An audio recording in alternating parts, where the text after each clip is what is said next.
Good morning. This is Pastor Doug. Last Sunday we talked about closed doors and open doors, particularly as we are on the mission of Christ. And we looked at Paul and his team as they traveled throughout Asia and wanting to go in one direction, and the Lord continually saying no and no, and then all of a sudden saying, yes, come on over to Macedonia. How do we know in life, and particularly on mission, even as a church family, when God is closing doors or when it's opposition and we need to sort of press in on that? We saw that one of the challenges is that we need to persevere and endure through struggles and hardships, that ministry is challenging.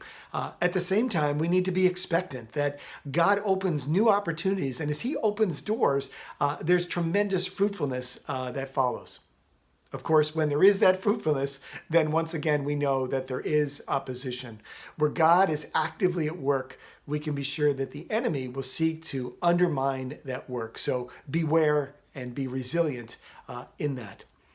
We had great discussion in our praxis group following the service on, well, how do you discern when God is saying no, or God is saying wait, or God is closing a door, and when, no, that's just opposition, and we need to sort of press on and endure under that or lean into that. And we talked about prayer, of persevering prayer. We can continue to go before God saying, God, if this is not of you, would you make the way straight? Would you open that door? And God, if this is of you, then Lord, show us a new way.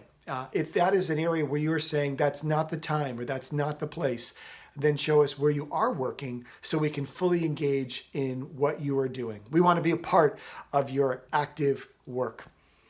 This Sunday, we jump into 1 Thessalonians, and we'll be in chapter 1, verses 1 to 10, and looking at some of the marks or characteristics of this church in Thessalonica that was established by Paul and Silas and Timothy.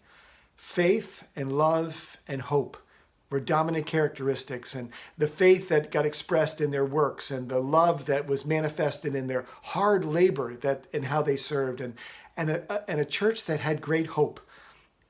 And their hope was centered in the return of Jesus. That even if life is filled with challenges now, that God is enough now, but ultimately, in His return, He makes all things new and all things right in the end.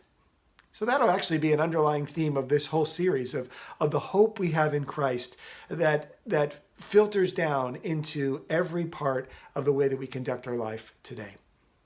I hope you're having a great week, enjoying this weather. We look forward to being together on Sunday. See you then.